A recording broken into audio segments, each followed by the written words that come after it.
بسم اللہ الرحمن الرحیم۔ السلام علیکم ورحمۃ اللہ وبرکاتہ۔ نبی کریم صلی اللہ علیہ وآلہ وسلم نے فرمایا، جن عورتوں میں یہ نشانیاں ہوں وہ بہت بابرکت عورتیں ہوتی ہیں۔ عورت کی بابرکت ہونے کی علامات میں سے یہ ہے کہ نمبر 1، اس کی طرف رشتہ بھیجنے اور رشتہ منظور ہونے میں آسانی ہو، اس کا مہر آسان ہو، یعنی بہت زیادہ پیچیدہ نہ ہو۔ نمبر 2، اس کے ہاں بچوں کی پیدائش میں آسانی ہو۔ جن 3 عورتوں میں یہ نشانیاں پائی جاتی ہیں وہ بہت ہی بابرکت ہوتی ہیں۔ حضرت عائشہ رضی اللہ تعالی عنہا نے ایک دن رسول اللہ صلی اللہ علیہ وآلہ وسلم سے پوچھا، آپ صلی اللہ علیہ وآلہ وسلم کی زندگی کا مشکل ترین دن کون سا تھا؟ حضور صلی اللہ علیہ وآلہ وسلم نے فرمایا، والدہ نے 7 دن دودھ پلایا، 8ویں دن دشمن اسلام ابو لہب کی کنیز صوبیہ کو یہ اعزاز حاصل ہوا۔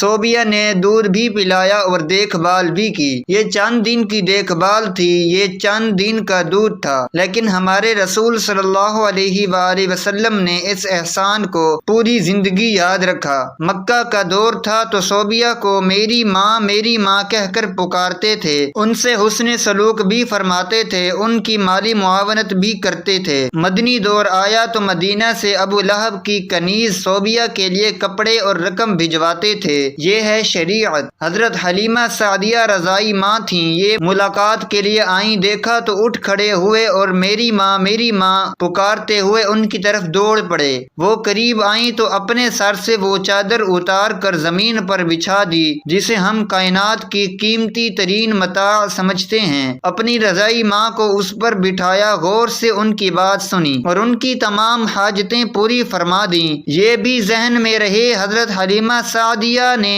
اسلام قبول نہیں کیا تھا، وہ اپنے پرانے مذہب پر قائم رہی تھی۔ فتح مکہ کے وقت حضرت حلیمہ کی بہن خدمت میں حاضر ہوئیں، ماں کے بارے میں پوچھا، بتایا گیا وہ انتقال فرما چکی ہیں۔ رسول اللہ صلی اللہ علیہ وآلہ وسلم کی آنکھوں میں آنسو آ گئے، روتے جاتے تھے اور حضرت حلیمہ کو یاد کرتے جاتے تھے۔ رضائی خالہ کو لباس، سواری اور 100 درہم عنایت کیے۔ رضائی بہن شیمہ غزوہ حنان کے قیدیوں میں شریک تھی، پتہ چلا تو انہیں بلایا، اپنی چادر بچھا کر بٹھایا، اپنے ہاں قیام کی دعوت دی۔ حضرت شیمہ نے اپنے قبیلے میں واپس جانے کی خواہش ظاہر کی۔ رضائی بہن کو غلام، لونڈی اور بکریاں دے کر رخصت کر دیا۔ یہ بعد ازاں اسلام لے آئیں۔ یہ ہے شریعت۔ 13 جنگ بدر کے قیدیوں میں پڑھے لکھے کفار بھی شامل تھے۔ ان کافروں کو مسلمانوں کو پڑھانے، لکھانے اور سکھانے کے عوض رہا کیا گیا۔ حضرت زید بن ثابت رضی اللہ تعالی عنہ کو ایرانی سیکھنے کا حکم دیا گیا۔ آپ رضی اللہ تعالی عنہ نے عبرانی سیکھی اور یہ اس زبان میں یہودیوں سے خط و کتابت کرتے رہے۔ کافروں کا ایک شاعر تھا سہیل بن عمر، یہ رسول اللہ صلی اللہ علیہ وسلم کے خلاف اشتعال انگیز تقریر بھی کرتا تھا اور توہین آمیز شعر بھی کہتا تھا۔ یہ جنگ بدر میں گرفتار ہوا۔ سہیل بن عمر کو بارگاہ رسالت میں پیش کیا گیا۔ حضرت عمر رضی اللہ تعالی عنہ نے تجویز دی، میں اس کے 2 نچلے دانت نکال دیتا ہوں، یہ اس کے بعد شعر نہیں پڑھ سکے گا۔ تڑپ کر فرمایا، میں اگر اس کے اعضاء بگاڑ دوں گا تو اللہ میرے اعضاء بگاڑ دے گا۔ سہیل بن عمر نے نرمی کا دریا بہتے دیکھا تو عرض کیا، مجھے فدیہ کے بغیر رہا کر دیا جائے گا۔ اس سے پوچھا گیا کیوں؟ سہیل بن عمر نے جواب دیا، میری 5 بیٹیاں ہیں، میری علاوہ ان کا کوئی سہارا نہیں۔ رسول اللہ صلی اللہ علیہ وسلم نے سہیل بن عمر کو اسی وقت رہا کر دیا۔ سہیل بن عمر شاعر بھی تھا اور گستاخ رسول صلی اللہ علیہ وسلم بھی، لیکن رحمت للعالمین صلی اللہ علیہ وسلم کی غیرت نے گوارا نہ کیا۔ یہ 5 بچیوں کے کفیل کو قید میں رکھیں یا پھر اس کے 2 دانت توڑ دیں۔ یہ ہے شریعت۔ غزوہ خندق کا واقعہ ملاحظہ کیجئے۔ عمر بن عبدود مشرک بھی تھا، ظالم بھی اور کفار کی طرف سے مدینہ پر حملہ آور بھی۔ جنگ کے دوران عمر بن عبدود مر گیا، اس کی لاش تڑپ کر خندق میں گر گئی۔ کفار اس کی لاش نکالنا چاہتے تھے لیکن انہیں خطرہ تھا مسلمان ان پر تیر برسا دیں گے۔ کفار نے اپنا سفیر بھجوایا، سفیر نے لاش نکالنے کے عوض 10,000 دینار کی پیشکش کی۔ رحمت للعالمین صلی اللہ علیہ وسلم نے فرمایا، میں مردہ فروش نہیں ہوں، ہم لاشوں کا سودا نہیں کرتے، یہ ہمارے لیے جائز نہیں۔ کفار کو عمر بن عبدود کی لاش اٹھانے کی اجازت دے دی۔ خیبر کا قلعہ فتح ہوا تو یہودیوں کی عبادت گاہوں میں تورات کے نسخے پڑے تھے۔ تورات کے سارے نسخے اکٹھے کروائے اور نہایت ادب کے ساتھ یہ نسخے یہودیوں کو پہنچوا دیے، اور خیبر سے واپسی پر فجر کی نماز کے لیے جگانے کی ذمہ داری حضرت بلال رضی اللہ تعالی عنہ کو سونپی گئی۔ حضرت بلال رضی اللہ تعالی عنہ کی آنکھ لگ گئی، سورج نکل آیا تو قافلے کی آنکھ کھلی۔ رسول اللہ صلی اللہ علیہ وسلم نے حضرت بلال رضی اللہ تعالی عنہ سے فرمایا، بلال آپ نے یہ کیا کیا؟ حضرت بلال رضی اللہ تعالی عنہ نے عرض کیا، یا رسول اللہ، جس ذات نے آپ صلی اللہ علیہ وسلم کو سلا دیا اس نے مجھے بھی سلا دیا۔ تبسم فرمایا اور حکم دیا، تم آذان دو۔ آذان دی گئی، آپ صلی اللہ علیہ وآلہ وسلم نے نماز ادا کروائی اور پھر فرمایا، تم جب نماز بھول جاؤ تو پھر جس وقت یاد آئے اسی وقت پڑھ لو، یہ ہے شریعت۔ حضرت حذیفہ رضی اللہ تعالی عنہ کفار جنگ بدر کے لیے مکہ سے نکلے۔ کفار نے راستے میں حضرت حذیفہ رضی اللہ تعالی عنہ کو گرفتار کر لیا۔ آپ سے پوچھا گیا، آپ کہاں جا رہے ہیں؟ حضرت حذیفہ رضی اللہ تعالی عنہ نے عرض کیا، مدینہ۔ کفار نے ان سے کہا، آپ اگر وعدہ کرو آپ جنگ میں شریک نہیں ہوں گے تو ہم آپ کو چھوڑ دیتے ہیں۔ حضرت حذیفہ رضی اللہ تعالی عنہ نے وعدہ لیا۔ یہ اس کے بعد سیدھے مسلمانوں کے لشکر میں پہنچ گئے۔ مسلمانوں کو اس وقت مجاہدین کی ضرورت بھی تھی، جانوروں کی بھی اور ہتھیاروں کی بھی، لیکن جب حضرت حذیفہ رضی اللہ تعالی عنہ کے وعدے کے بارے میں علم ہوا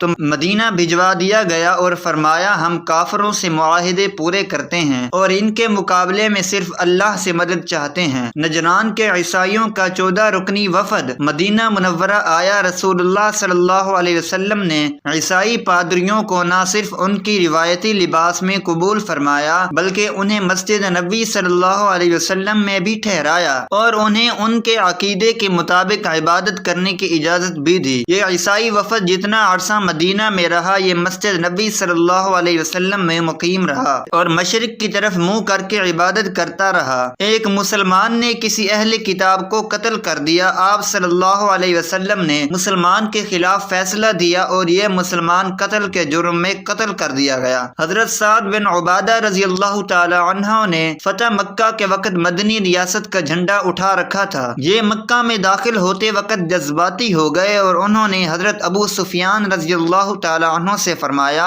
آج لڑائی کا دن ہے، آج کفار سے جی بھر کر انتقام لیا جائے گا۔ رحمت للعالمین صلی اللہ علیہ وسلم نے سنا تو ناراض ہو گئے، ان کے ہاتھ سے جھنڈا لیا، ان کے بیٹے قیس رضی اللہ تعالی عنہ کے سپرد کیا اور فرمایا، نہیں، آج لڑائی نہیں، رحمت اور معاف کرنے کا دن ہے۔ مدینہ میں تھے تو مکہ میں قحط پڑ گیا۔ مدینہ سے رقم جمع کی، خوراک اور کپڑے اکٹھے کیے اور یہ سامان مکہ بھجوا دیا اور ساتھ ہی اپنے اتحادی قبائل کو ہدایت کی کہ مکہ کے لوگوں پر برا وقت ہے، آپ لوگ ان سے تجارت ختم نہ کریں۔ مدینہ کے یہودی اکثر مسلمانوں سے یہ بحث چھیڑ دیتے تھے، نبی اکرم صلی اللہ علیہ وسلم فضیلت میں بلند ہیں یا حضرت موسیٰ علیہ السلام۔ یہ معاملہ جب بھی دربار رسالت میں پیش ہوتا رسول اللہ صلی اللہ علیہ وسلم مسلمانوں سے فرماتے، آپ لوگ اس بحث سے پرہیز کیا کریں۔ سماشہ بن اثار نے رسول اللہ صلی اللہ علیہ وسلم کو قتل کرنے کا اعلان کر رکھا تھا۔ یہ گرفتار ہو گیا، اسلام قبول کرنے کی دعوت دی، اس نے انکار کر دیا۔ 3 دن قید میں رہا اور اسے 3 دن دعوت دی جاتی رہی۔ یہ مذہب بدلنے پر تیار نہ ہوا تو اسے چھوڑ دیا گیا۔ اس نے راستے میں غسل کیا، نیا لباس پہنا، واپس آیا اور دست مبارک پر بیعت کر لی۔ ابو العاص بن ربیع رحمت للعالمین کے داماد تھے۔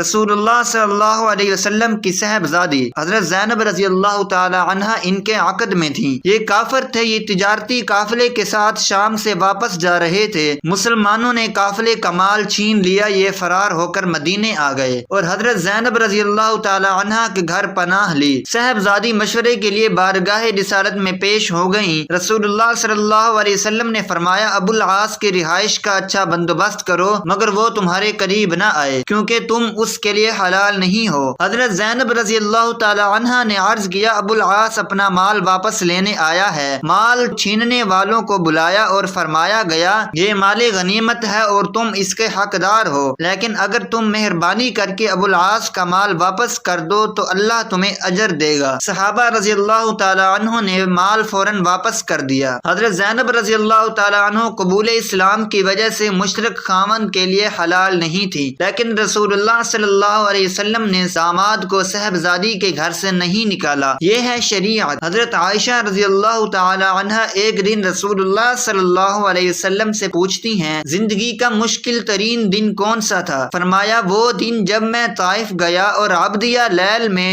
شہر کے بچے جمع کر کے مجھ پر پتھر برسائے۔ میں اس دن کی سختی نہیں بھول سکتا۔ عبدیال طائف کا سردار تھا، اس نے رسول اللہ صلی اللہ علیہ وسلم پر اتنا ظلم کیا تھا کہ اللہ تعالی کی رحمت بھی جلال میں آ گئی۔ حضرت جبرائیل امین علیہ السلام تشریف لائے اور عرض کیا، اگر اجازت دیں تو ہم اس شہر کو دو پہاڑوں کے درمیان پیس دیں۔ یہ سیرت کا اس نوعیت کا واحد واقعہ تھا کہ جبرائیل امین علیہ السلام نے گستاخ رسول پر کسی بستی کو تباہ کرنے کی پیشکش کی، اور عبدیہ لیل اور اس ظلم کی وجہ سے تھا۔ عبدیہ لیل ایک بار طائف کے لوگوں کا وفد لے کر مدینہ منورہ آیا۔ رسول اللہ صلی اللہ علیہ وسلم نے مسجد نبی صلی اللہ علیہ وسلم میں اس کا خیمہ لگایا، اور عبدیہ لیل جن کتنے دن مدینے میں رہا، رسول اللہ صلی اللہ علیہ وسلم ہر روز نماز عشاء کے بعد اس کے پاس جاتے، اس کا حال احوال پوچھتے، اس کے ساتھ گفتگو کرتے، اس کی دل جوئی کرتے۔ عبداللہ بن ابی منافق اعظم تھا، یہ فوت ہوا تو اس کی تدفین کے لیے اپنا کرتا مبارک بھی دیا، اس کی نماز جنازہ بھی پڑھائی، اور یہ بھی فرمایا، میری 70 دعاؤں سے اگر اس کی مغفرت ہو سکتی ہے تو میں 70 مرتبہ سے زیادہ اس کے لیے دعا کرتا۔